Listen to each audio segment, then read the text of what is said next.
Before I start, let me just make a very quick statement. One of the challenges we have, and I work and run a venture capital fund, and we're busy raising now our second fund to operate across the continent. But one of the major challenges we have as entrepreneurs often is we don't understand what the role of banks is. So if you study the history of banking, you start first with the Medici family, you will realize and recognize that the institution of banking was not created, nor are the functions of it, for the specific purpose of providing venture capital. That's why most of the products that banks offer are debt instruments, not equity instruments. The reason I make this point is very important, because if we are, as entrepreneurs, talking about how banks are not helping us access finance, which often should be long-term, patient capital, ergo equity, we're not having the right conversation. You're going to the wrong institution, but asking for the right thing. The real problem we have is the culture of venture capital, and you could read into that venture and private equity, is quite poor, not only here in your beautiful country, but actually across the continent. We live in one of the very few places in the world where we create value, create equity value, and real liquid capital. We are more likely to invest it outside of our own continent than we are in our own continent. You know, nobody talks about the fact that it wasn't for the first 7 years of Facebook's operation that it wasn't even generating revenues. How many African entrepreneurs can create a business and operate and pay salaries for 7 years without generating a single cent in revenues? Amazon, to this day, is still not profitable. They make phenomenal gross margins. But if you look at their capital structure as well as their income statement, you'll realize that Amazon actually isn't a profitable business. Jeff Bezos does that quite deliberately. He keeps his marginal costs low so that he can use that to finance growth and capital expansion by pushing out competitors. Now, you can't do that when you're going to traditional debt instruments to acquire funding. Now, I travel our beautiful continent often. I love the continent. I do a lot of work there. I have businesses around the continent. And for me, there is one thing about which I'm most sad, and this is why I'm particularly honored at this invitation, and I think is perhaps at the heart of the work that the Anzisha Prize does, and certainly that the Academy does, is that even all these years post our liberation, we continue to think about ourselves in our ideas of nation states. That we form our identity by where we come from or what our ethnicity is. When in fact we don't realize that we live in arguably the greatest and largest marketplace in the world. I was in Ghana 3 weeks ago and met an amazing young lady. And she makes bags with Ghanaian patterns. In fact, it's the pattern of the La people who live and come from the area known as Labadi, where the beach hotel is. If you don't know the story about why it's called Labadi, it's because the La people in that part of Accra were the first and only people to understand that the colonizers who came with a nefarious purpose. So they didn't want to trade with the colonizers, and the colonizers said they are the bad ones, the La bad people, Labadi. Interesting story. But this particular young lady makes beautiful bags with La patterns. And I bought the bag and I came home and I gave it to my wife, and my wife says, I love the bag. Where can I buy another? I said, I don't know. She's in Accra. And yet, if I was somewhere in New York City and that young lady was in Boston, Massachusetts, or traveled to the other side of Los Angeles, it would have been easy for me to move the goods from that part to my part. Our greatest challenge today is to connect each other to each other, is to bring your goods to my market, because whether or not I like it, I can't sell Mon Ndebele prints in South Africa, but I could possibly move them in Marrakesh. I cannot sell Moswazi Mbatatas in KZN, but I could possibly sell them in Baganda people in Uganda. Yours and my greatest challenge as entrepreneurs today is to connect each other to each other. And so I want to say, if I may be so bold, well done on your journey. Congratulations on what you've done. But understand that yours and my journey only begins now. The history of this continent will be written 100 years from today, and the true question that must be asked is whose name will resonate in those history books? When they tell the stories of Rome, they talk about great emperors that brought that civilization to what it is. Well, who will we be in 100 years' time? Who amongst us will dare build an institution that will far outlive yours and my meager existence? Because the very challenge that has brought us to where we are today as Africans is we've had leaders who've not been able to think beyond their own life terms. You and I, as Africans, perhaps, need a different relationship with time. One that transcends the flesh and moves into the spirit and creates for the future. A lot of us are broken inside. So we don't fix the stuff that's broken. We mask over it. So it's like I grew up without, I suffered, I was told I'm worthless. Now that I have it, I'm going to show everybody. Because if they affirm to me that I am, then I must be. And it's not until you get to a stage where you realize the affirmation is not necessary, that you're truly free.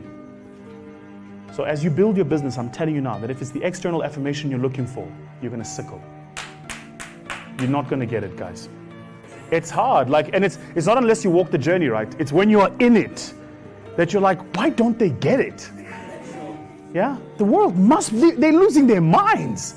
Have you ever seen something that nobody else sees, but you know it's there because you can see it? You're like, nah, and you explain it, but they don't see it, right? And in that, the only thing that keeps you sane is if the only affirmation you need is you. So it's kind of counterintuitive, right? Quickly, before we start, I got to tell you this. I'll tell you why it's counterintuitive. Anthropologists and human science specialists both have studied prisons.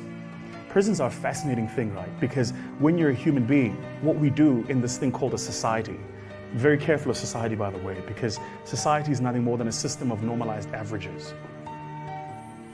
So what it is we all come together and we go, well, for there to be order in any system that can grow exponentially, ergo population growth, we need a system to manage it. And we're going to codify the system, and we're going to call these things good behavior, etiquette, rules, laws. If you break them, we're going to punish you. We have to do it, otherwise there'll be disorder. Like if nobody tells you, sit on the right-hand side of the car and drive on the left-hand side of the road, you're going to sit wherever you want, you're going to drive however you want. And we can't create a society like that. So what society does is it writes these rules, it codifies them, that create the average for the average. The average human being should be like this. That's why your mom says, go to school, get a good education, get a job, get a husband, have 2.5 kids, live in the White House with a picket fence. That's why you're told that, because your mother comes from a society with a system of normalized averages. And then you come up and go, nah, maybe not. Maybe I don't want to finish school. Or maybe I do, but I actually don't want to get a job. I actually want to go through 5 years of not knowing where my next meal is going to come from, because I've got a dream. The minute you break away from society's rules, it'll do exactly what they do to you in prison. So check this out. So you break the law, they send you to prison. Why? Because if we can remove you from broader society, we punish you. Yeah? Human beings, by their very nature, need interaction. This is a vital part of being a human being. When you're in prison and you break the rules, what do they do then? They put you in isolation. So just to be clear, to the strongest, toughest, most evil people of society, the single most powerful form of punishing them is separation. It's not physical punishment. It's I'm going to put you in a hole, alone. That's it. And it will break you. That's why people don't have the courage to walk the path of entrepreneurship.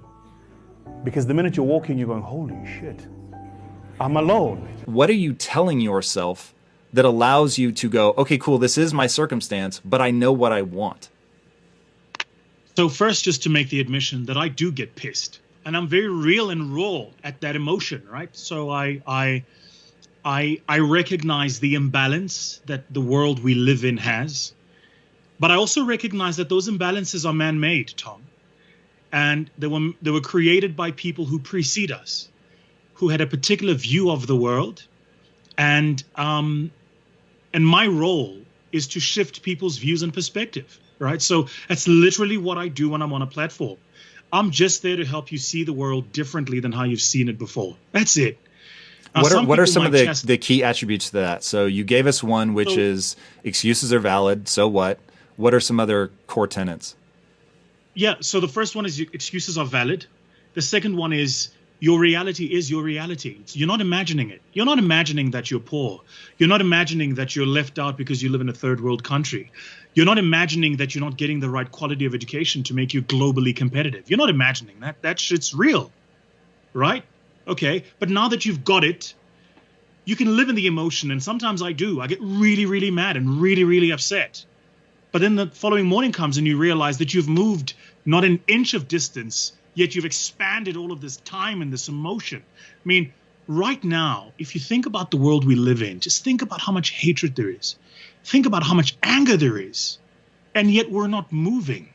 So what really pulls me out of it, and it's an honest conversation with me, is I go, do you want the emotion or do you want progress? Because you can't have both. Oh, shit. Right? Go deeper on that. Right? That's crazy. So, you just gave me the chills. I'll give you an example. You're at the gym, right? You're curling. You're rep 8, and your body starts to fire off those signals in your brain, and it goes, stop. It hurts. If you stop, you get the emotion. You don't get the progress. So if you talk to any decent athlete, they'll tell you that where the pain starts is when the work starts, right? Talk to any decent entrepreneur that's built a large-scale business. They'll tell you the shit they had to go through. So you either get the emotion or you get the progress, but you can't have both, right? We're living in this world today where everybody is just so deeply embedded in the emotion. I want to be angry at Tom because he's X, Y, and Z, and I want to be angry at Vusi because, yet you make no progress. So yours and my challenge, I think, as a generation is how do we give the world progress? And finally, you asked me, so the question around, so how do you get over that, right? So here's the final bit, is I recognize that my generation has it the easiest. Like, I think we forget, actually, that our generation probably has it the easiest in the history of Homo sapiens on this little rock called planet Earth. In my generation, Tom, if I say something that's politically incorrect, I might trend on Twitter. If my grandfather said something politically incorrect, he would have been killed or landed up in jail. So sometimes we've lost a sense of perspective, right? Around it's not easy, but damn, it's much easier than it's ever been. And you have a responsibility to own your progress. You can either own the emotion or progress, but you don't get both. What is it that separates everybody else from that 1% best? We came up with a DNA. I don't have the time to share the entire framework with you, but I'll give you a couple of snippets. The very first one being that white sheep, as we call them, are product people. They genuinely believe it is the product you're marketing that matters. In the world you and I live in today, it's about the experiences we create. Our customers deal with us not on the base of the products we're marketing, but the experiences they derive from those products. We live in a world today that is called the edge of chaos. What is this edge of chaos? Without waxing lyrical, a good friend of mine, Dr. Walter Bikes, who's currently the professor that runs the UCT Graduate School of Business, wrote a book called Rethinking Growth. And in this book, he hypothesized about this concept called the edge of chaos. So what he did was he gave up his academic career, he traveled the world, and he researched what we call MotoGP riders. MotoGP is nothing more than Formula One, but for riders. He found the top 500 in the world. When he found the top 500, he clubbed them all together, and he started going through another sifting process. He wanted to find the top 1%, the black sheep.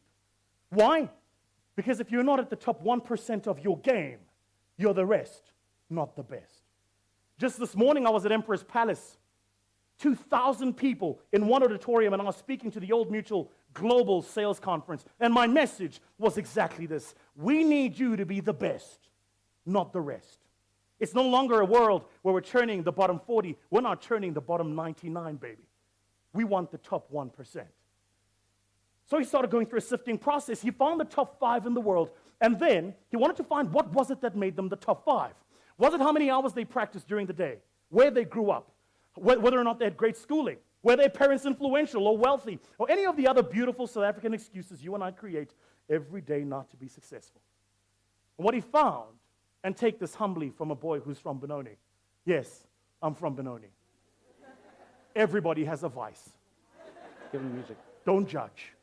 Are you from Benoni, sir? It's not your fault, eh? What he found was what made them the top 1%. The top 1% is, listen to this. When they reach a corner, generally the bike doing 243 kilometers per hour, that's no seatbelt, no airbags. We black people don't understand this because you guys rig us about riding taxis and then you do this. Doesn't make sense, this thing. At least in a taxi, there's always a big mama sitting next to me who can cushion the blow. You see, you guys, you are just there. You're like, ride, just die, just die. We don't get it. So what was it made them the top 1%? They reach a corner doing 243 kilometers per hour. The other 495 slow down because that's a natural human predisposition. When market get tough, when we hit recessionary times, what do? We retrench and we slow our businesses down. It's called counter-cyclical reaction.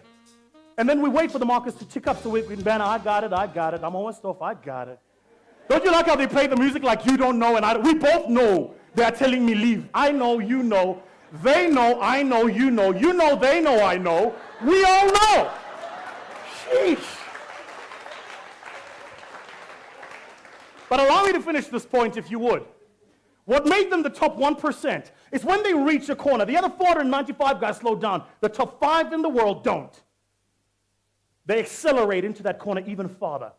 They take the corner at the apex, and then they throw their bodies off the bike, land on one knee, leave only one half of the other leg on the bike, throttle even more power into that bike, understanding a simple law of physics. That if the bike takes the corner at an angle with the least amount of weight on the bike takes the corner quicker. The edge of chaos.